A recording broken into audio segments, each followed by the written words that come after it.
You're listening to Rushton and Baker on talkSPORT in partnership with Toolstation. Check out Toolstation's unmissable deals. Okay. That's what it is. Great offers on hundreds of trade brands. Next up, Toolstation.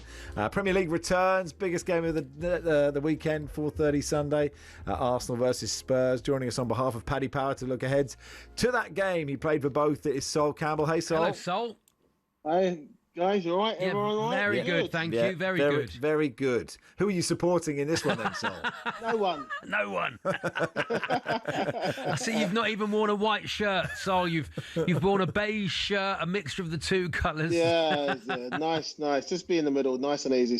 Sit on that fence.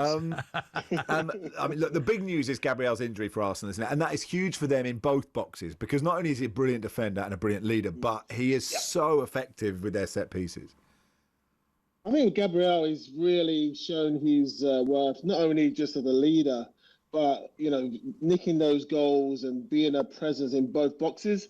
That's what you need, going forward as a top centre half. If you can kind of defend and then also nick a couple of goals at the other end and make the difference and, move the kind of needle for you when it comes to performances week in, week out, and become like almost he needs to be one of the first on that list on the team sheet. That's what he's become. That he's carved it out of himself. He's with performances and the way he's kind of conducted himself. It's been incredible. He's done a really, really top job, Arteta, with him.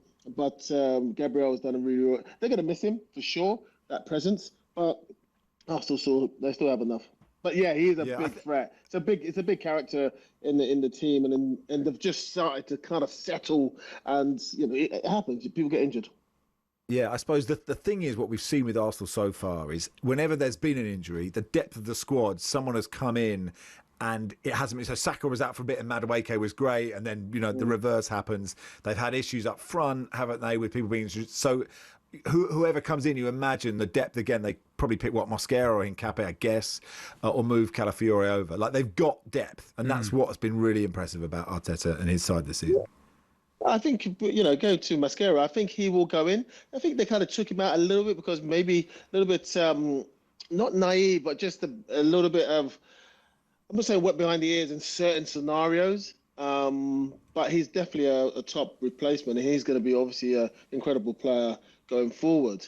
But you're right, the depth is incredible. It's about now using that depth to the best ability and picking the right team to kind of do the job. You played alongside a lot of other centre backs. Sol, can you remember one as quick and with as much pace as Micky van de Ven? Sol Campbell. Yeah, you think? Were you as quick as Micky, Sol, in a foot race?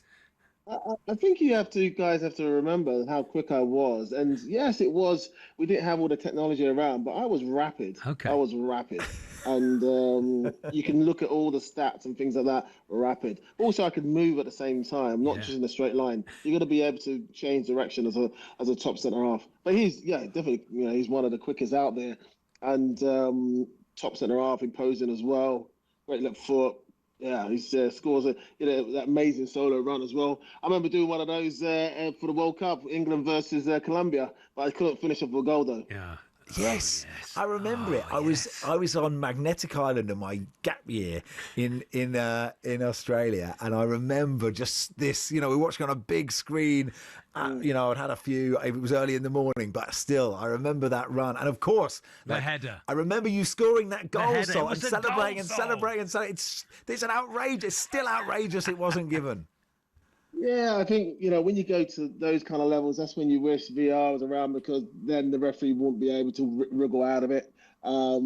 Because, when you look at it, the ball's come past the 6-yard box. Shearer's gone up. You don't jump up, to the ball like a salmon with your arms by the side. Nah. If the ball swang, it would have gone into the keeper and Shearer would have put his arms out. I can see where the free kick could have come about. So he's come out of the 6-yard box. He's jumped, and they've both missed the ball. They've both missed the ball. Nightmare. Yeah, I totally agree. So I'm still furious about it. I am sorry. Is it Arsenal's title to lose, Sol? I think when it comes to Arsenal this year, they're emitting that kind of quality of it's there. It's how you use it going forward now. don't respect the momentum. Do not kind of consistency. Don't get bored being consistent, and that's what they've Yeah. got to do now. Don't get bored being consistent, and keep going because Man City is they're starting moving now. It is theirs to kind of lose, but I think you gotta, anything can happen. Anything can happen. Just keep working, keep, respecting, keep working hard, keep nicking getting those wins. Look at Sunderland. They nearly nicked it at the end. That shows quality as well.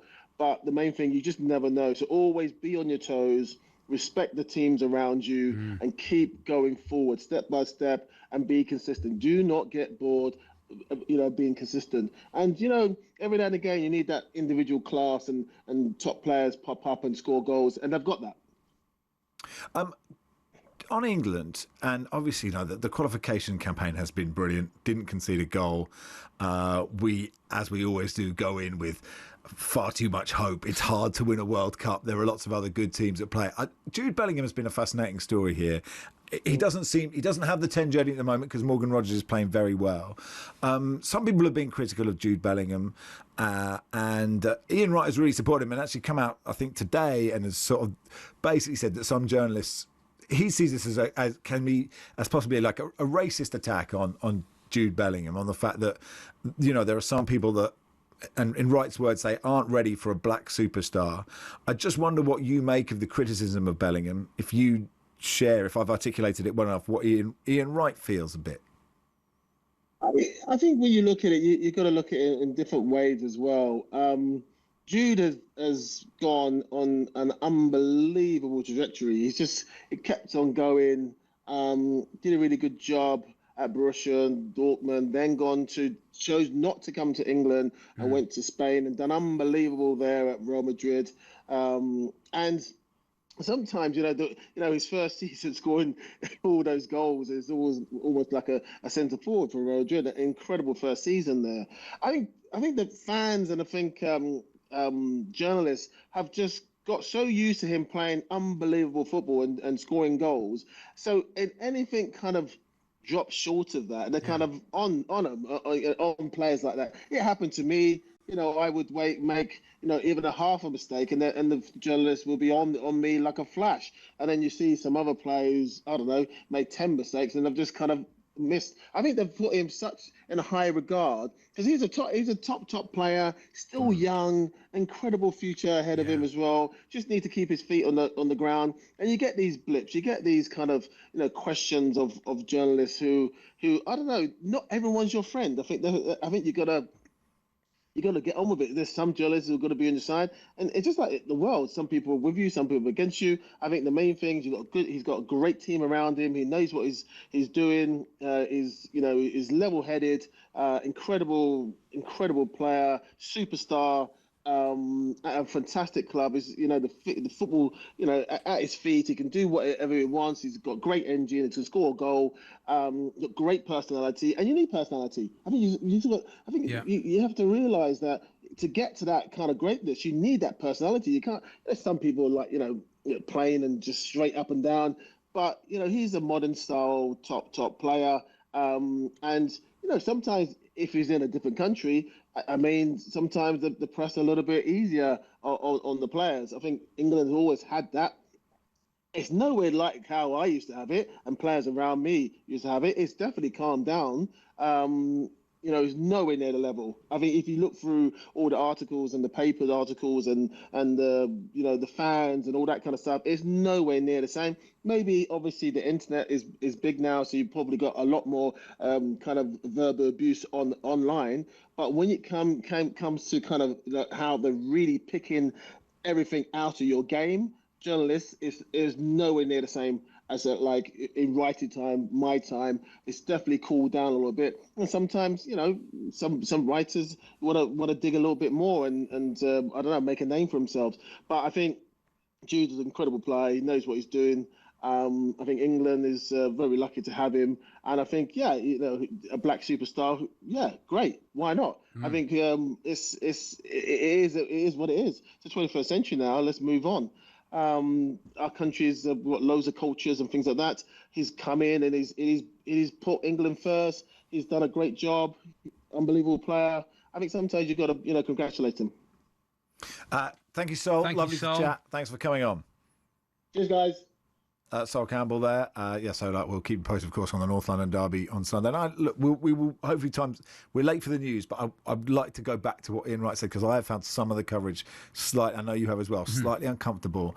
And it's really interesting what Ian Wright said. I should read out all those quotes in just a second. It's Max and Charlie here on talkSPORT.